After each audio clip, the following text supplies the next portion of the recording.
First law, या इसको law of inertia भी कहते हैं। इनर्शिया क्या होता है? इनर्शिया इज हाँ सही बात है, सही बात है। तो मतलब ये कोई फिजिकल क्वांटिटी नहीं है। इनर्शिया इज ए प्रॉपर्टी, ठीक है ना। कोई भी चीज़ है, मैटर है, तो उसकी एक प्रॉपर्टी है इनर्शिया, वो कोई फिजिकल क्वांटिटी नहीं है। मास क्या चीज़ है? तो mass is measure of inertia.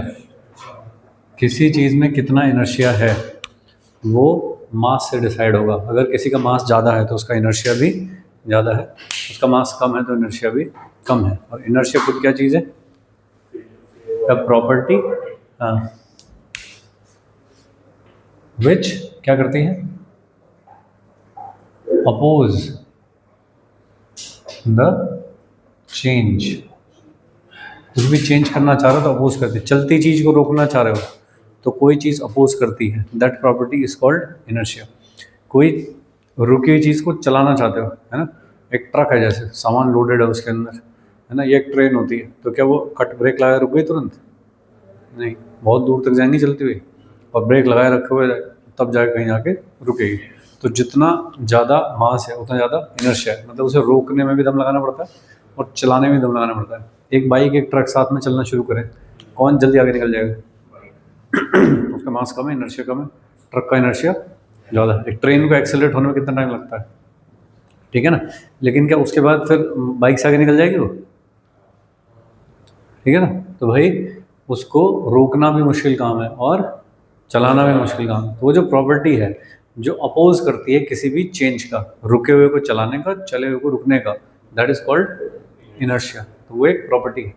Measure कैसे करेंगे? प्रॉपर्टी मेज़र नहीं होती है ना। जैसे किसी की इंटेलिजेंस है, मेज़र कैसे करोगे? तो मतलब कुछ ऐसा तो होता नहीं कि कोई फिजिकल चीज़ है ना कि उसके ब्लड का सैंपल ले लो और उससे पता लग जाएगा कि उसकी कितनी इंटेलिजेंस है, ऐसा तो नहीं होता। तो इंटेलिजेंस कैसे मेज़र होती है? कुछ टेस्ट लोगे, कुछ करोगे तो उसकी इंटेलिजेंस का पता लगेगा। लेकिन वो भी कितने, किस किस एरिया का, किस किस सब्जेक्ट का टेस्ट ले लो पता लगेगा। तो राइट। तो सिमिलरली ये प्रॉपर्टी है, हम उसे मास के थ्रू जानने की कोशिश कर रहे हैं। कितने प्रकार का इनर्शिया होता है? 3 प्रकार का इनर्शिया होता है। Number 1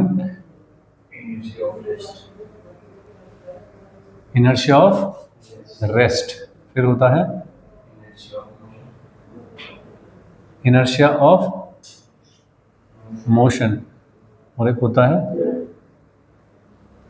inertia of direction. 3 तरह का इनर्शिया होता है, ठीक है। 2 तो समझ रहे होगे, तीसरा वाला कौन सा? इनर्शिया ऑफ डायरेक्शन है कि कोई चीज़ जिस डायरेक्शन में जा रही है उसी डायरेक्शन में कंटिन्यू जाना चाहती है, ठीक है।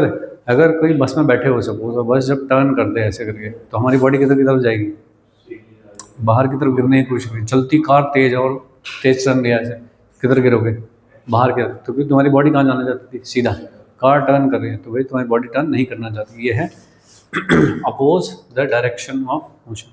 कि आप डायरेक्शन अगर चेंज करते हो तो फिर अपोज करती है प्रॉपर्टी उसका, ठीक है। तो ये 3 चीज़ हो गई जिसमें इनर्शिया, जिनके थ्रू हम काउंट कर रहे हैं।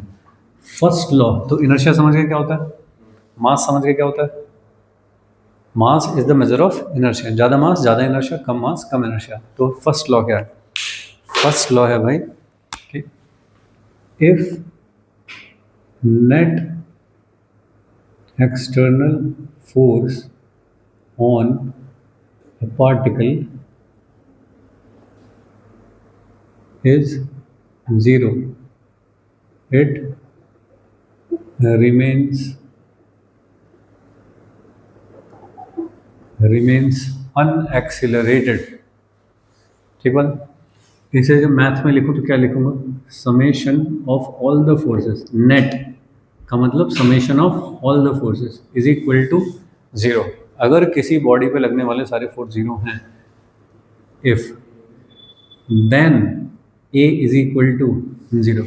अनएक्सेलरेटेड का मतलब उसमें एक्सेलरेशन नहीं होना चाहिए। जिस चीज़ में एक्सेलरेशन नहीं होता वो क्या होती है, तो क्या हो सकती है, ईदर एट रेस्ट और यूनिफॉर्म वेलोसिटी। ठीक है भाई, यूनिफॉर्म वेलोसिटी से चलना कंटिन्यू कर सकती है, चलती रहेगी v कांस्टेंट से। तो जो चीज़ रुकी हुई है तो रुकी रहेगी, और जो चीज़ कांस्टेंट वेलोसिटी से चल रही है तो वो चलती रहेगी, अगर उसके ऊपर net force is equal to 0 है। ठीक है, इसी चीज़ को कहते हैं इक्विलिब्रियम। ठीक है भाई, इसको कहते हैं इक्विलिब्रियम। राइट, तो बहुत बार ये वाला वर्ड तुम्हें क्वेश्चंस में देखने सुनने को आएगा कि इक्विलिब्रियम क्या होता है। इक्विलिब्रियम का होता है net force is equal to 0। जैसे हमने बहुत सारे वीडियो बनाए थे कि एक आदमी बैठा है, एक आदमी यहाँ पे खड़ा हुआ है, और ऐसे इसने रस्सी पकड़ के यहाँ पे ब्लॉक अटका हुआ है। अब देख, हमको पता लग रहा है कि ये रुका रहेगा यहाँ पे, सही है? तो नेट फोर्स कैसे हो गए इस पर, 0। नेट फोर्स 0 हो गए तो भाई नेट फोर्स 0 कर दो, ए इज इक्वल टू 0, कोई वेलोसिटी नहीं, कोई एक्सेलरेशन नहीं है, जितने फोर्स ऊपर की तरफ लग रहे हैं टोटल फोर्स नीचे की तरफ लग रहे हैं, काम खत्म। ठीक है, तो इस तरह के सारे क्वेश्चंस होंगे वो हम करेंगे अभी, लेकिन पहले हम सारे लॉ जो है वो खत्म कर लें। तो पहले जो मेजर सवाल होते हैं वो इसके ऊपर होते हैं फर्स्ट लॉ के ऊपर। और भी बहुत तरीके से बोला जाता है कि कोई बॉडी चल रही है तो चलती रहेगी, रुकी है तो रुकी रहेगी, जब तक कि उस पर कोई एक्सटर्नल फोर्स काम ना करे। ठीक है, बट चलिए मैथमेटिकली हम तो सीधी बात करें, लिखने को तो कभी आएगा नहीं, हम तो सीधी बात कर रहे हैं ये कि summation of all the force acting on the body is equal to 0, तो वो अनएक्सेलरेटेड रहती है। अनएक्सेलरेटेड का मतलब 0 वेलोसिटी या फिर कांस्टेंट वेलोसिटी, ऐसे करके रहेगी। ठीक है, second law,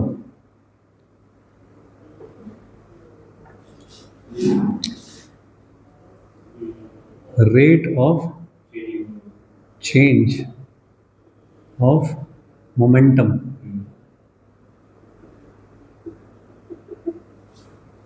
is equal to net external force applied on the particle। rate of change of momentum is equal to कितना फोर्स लगा है, तो external force net is equal to dp upon dt। ऐसा, इसमें ये वेक्टर है तो इधर ये वेक्टर है। वेक्टर कौन है, dp या p, dp। ठीक है जी, और डायरेक्शन ऑफ फोर्स किधर किधर होगी, direction of force is along the change in momentum. Momentum की डायरेक्शन में नहीं होता फोर्स, चेंज इन मोमेंटम की डायरेक्शन में होता है फोर्स। ये गलती नहीं करना है। ठीक है भाई, एक फॉर्मूला समझ गए। एवरेज पूछा जाए कहीं, एवरेज फोर्स, तो फिर क्या होगा, delta p upon delta t, उसको क्या हो जाएगा, final initial upon delta t. F average is equal to p final minus p initial upon delta t. ठीक है, या तो ये फॉर्मूला होता है जिस पे काम करना है अपने को, या फिर ये वाला फॉर्मूला होता है जिस पे काम करना है। और एक चीज़, D P is equal to F external D T. ऐसा कई बार अगर मुझे चेंज इन मोमेंटम पूछा जाए, इंटीग्रेट कर दूंगा, तो ये कहाँ से टाइम, T1 से T2 तक टाइम, तो ये P1 से P2 या P फाइनल, तो P final minus P initial integration F external dt। तो ये क्या निकाला तुमने, change in momentum is F external dt। ऐसा चेंज इन मोमेंटम जो होता है इसी को ही इम्पल्स भी कहते हैं। ये वाला है change in momentum is equal to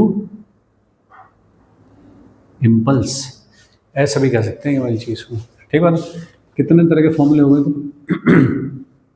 कि F, अगर इसे F इंस्टेंटेनियस कहते हैं, ये वाला इंस्टेंटेनियस को एक्सटर्नल नेट फोर्स, ये सब इंस्टेंटेनियस। तो अभी के अभी क्या फोर्स लग रहा है, पूरी जर्नी में कई बार जब काम हुआ, चेंज इन मोमेंटम हुआ, तब क्या फोर्स लगा, दैट कॉल्ड एवरेज। और इंस्टेंट, अभी किसी इंस्टेंट पे चल रहा था वो F इंस्टेंटेनियस है ना, तो क्या कहा जाएगा, dp बाई dt। लेकिन अगर कोई कहे एवरेज तो क्या कहा जाएगा, delta p by delta t। समझ डिफरेंस समझ रहे हो, जैसे वेलोसिटी एवरेज इंस्टेंटेनियस हुआ करती, ठीक इसी तरह से, सही है क्या।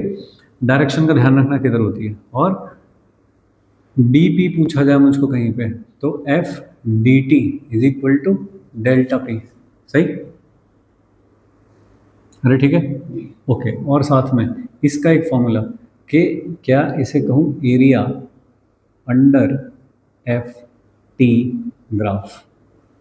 ठीक है भाई, ये सारे फॉर्मूले हैं फोर्स के, इन पे तो बिल्कुल बेसिक कंसेप्चुअल क्वेश्चन होते हैं। अब हमने तो F is equal to m a type का पढ़ा है, तो उस पर आते हैं कि F is equal to d p by D t. D by D t, p क्या होता है, m into v, first function second function. कैसे करते हैं, जब दो फंक्शन मल्टीप्लाई में होते हैं तो एक का करते हैं दूसरे को रखते हैं, दूसरे का करते हैं पहले को रखते हैं, ऐसा। तो d M by D T into v plus m, ये क्या है, ए इज एफ। सही, ये है सेकेंड लॉ, जिससे आप ये जिससे लिख रहे हो, ठीक है नहीं। लेकिन इसमें कंडीशन डालते हैं, if mass of the system remains constant with time, तो d M by D T क्या हो जाएगा, जीरो, कांस्टेंट का डिफरेंशिएशन जीरो। तब एफ इज इक्वल टू क्या हो जाएगा, एम। तब के लिए वैलिड है ये, मास चेंज हो जाता है, रॉकेट जब उड़ता जाता है मास चेंज हो जाता है। ठीक है, कोई चीज़ चली जा रही है और उसमें नीचे कुछ छेद हो गया, लीक हो रही है, तो फिर मास कम होता जाएगा। तो मास जिन सिस्टम में चेंज हो रहा हो उनके लिए ये वाला फॉर्मूला है, लेकिन अगर मास चेंज नहीं हो रहा हो तो ये वाला फॉर्मूला है।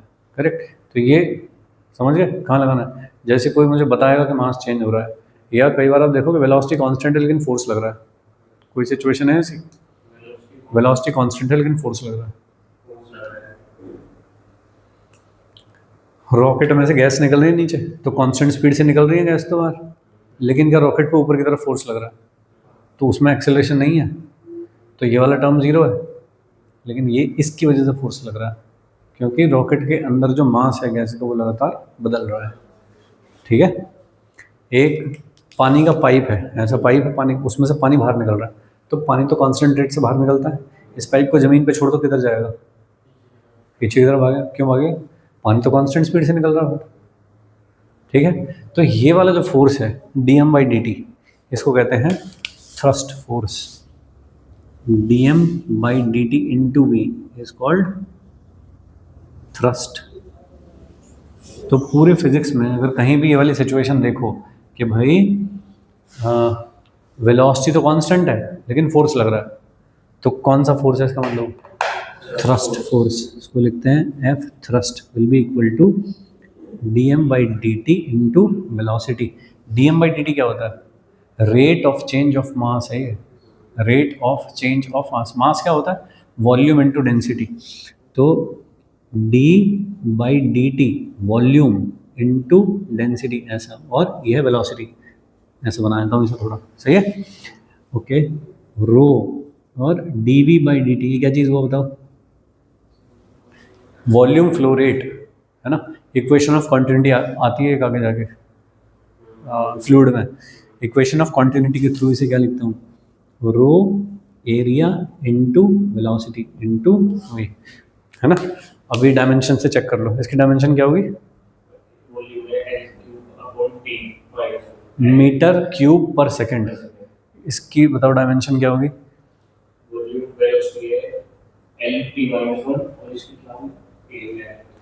L square. सही मिल रही, सेम मिल रही है भाई, एल क्यूब अपॉन टी, ये भी क्या है, L square into L upon T, सही मिल रही है। ठीक है, तो जब भी कभी ये वाली चीज़ मिले आपको, तो इसका मतलब इसको क्या लिखना है मुझको, एफ थ्रस्ट फोर्स को मुझको क्या लिखना है, मैं चल गया, एफ थ्रस्ट फोर्स को रो ए वी स्क्वायर वेलोसिटी, ये एक फॉर्मूला है थ्रस्ट फोर्स का, कहीं कहीं पे काम आएगा, समझो क्या, देख लो है ऐसा। इतना हो गया फर्स्ट एंड सेकंड लॉ, उसके सारे फॉर्मूले। तो इसमें एक ही फॉर्मूला है, जैसे कहीं दिखाई दे कि इक्विलिब्रियम में क्या रखा हुआ है मुझे, तो सारा system net force is equal to zero होंगे, नेट फोर्स जीरो कर दो एफ बी डी बना के, एफ बी डी इसलिए सीखा है बनाना। फिर सेकंड लॉ की ये सारे एक्सप्रेशन हो गए, मैंने इकट्ठे करके एक जगह भी लिख दिए कि जो भी इंस्टेंटेनियस फोर्स होगा वो होगा dp बाई dt, एवरेज पूछेगा तो delta p by delta T, है ना। इसी में अगर dt को इधर ले लूँ इंटीग्रेशन dp तो हो गया एरिया अंडर ft ग्राफ, इसी को क्या कहते हैं, इम्पल्स।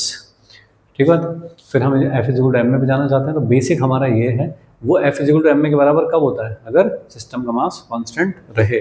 अगर सिस्टम का मास कांस्टेंट नहीं है तो ये इक्वेशन लगेगी, कांस्टेंट है तो एफ इजिकल टू एम में लगेगा। और D M by D T into we is called the thrust force, और वो कितना होता है, rho A V square.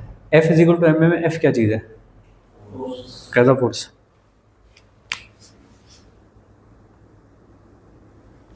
Net force, force नहीं है ये, नेट फोर्स। ठीक है, यहाँ पे लिख के रखिए कि कौन सा फोर्स है, नेट फोर्स या नेट एक्सटर्नल फोर्स या सिग्मा एफ, सबका मतलब सेम ही हुआ। तो ये फोर्स नहीं है, F is equal to M में नहीं है, F net is equal to M में है इक्वेशन। ठीक है, एक ही बॉडी के ऊपर बहुत सारे फोर्स लग सकते हैं, ठीक है, तो उन सबका जो नेट है उसे एम इंटू ए लिखूंगा, फोर्स को नहीं लिखना एम इंटू ए में। बात समझ रहे हो? ठीक है, चलिए लगे हाथों थर्ड भी कर लेते हैं भाई। थर्ड लॉ तो फेवरेट है तुम्हारा, क्या होता है बताओ, every action has equal and opposite reaction. तो पहले क्या होता है और फिर क्या आता है, जैसे कि ये रखा हुआ था एक ब्लॉक सरफेस के ऊपर, तो सरफेस ने पहले नॉर्मल रिएक्शन लगाया इसके ऊपर या इसने पहले फोर्स लगाया सरफेस पे, इसने सरफेस को दबाया पहले नीचे, वो था एक्शन, और सरफेस ने फिर इसे दिया नॉर्मल रिएक्शन, वो था नॉर्मल रिएक्शन। तो पहले एक्शन होता है तब तो रिएक्शन होगा, सही है। और वो कैसे होते हैं, इक्वल एंड ऑपोजिट, कि तूने मेरे ऊपर नॉर्मल रिएक्शन लगाया उतना ही मैंने तेरे ऊपर नॉर्मल रिएक्शन, तो इक्वल एंड ऑपोजिट। कभी भी टक्कर होती है जब भी कि दो चीज़ें आपस में टकरा रही हैं, तो ये इसके ऊपर एक्शन करेगी तो ये रिएक्शन देगी फिर इसके ऊपर, तो इक्वल एंड ऑपोजिट फोर्स लेके इसने ऐसे फोर्स लगाया F12, तो इसने इसके ऊपर फोर्स लगाया F21, ऐसा करके फोर्स लगाया। ठीक है, और अगर मैं उसे ऐसे लिखूँ कि F12 is equal to F21, तो ठीक है, मैग्नीट्यूड में बराबर है, दोनों इक्वल हैं, ये तो कह रहा हूँ, लेकिन डायरेक्शन में ऑपोजिट है। ये बात कैसे बताऊँ, ऐसे करके, ऐसे वेक्टर बोलूँगा, ठीक बात है क्या। तो ये हमने एफबीडी में लगाने सीख लिए हैं, ठीक है जी, नोट करिए। अब इन पे क्वेश्चंस करेंगे।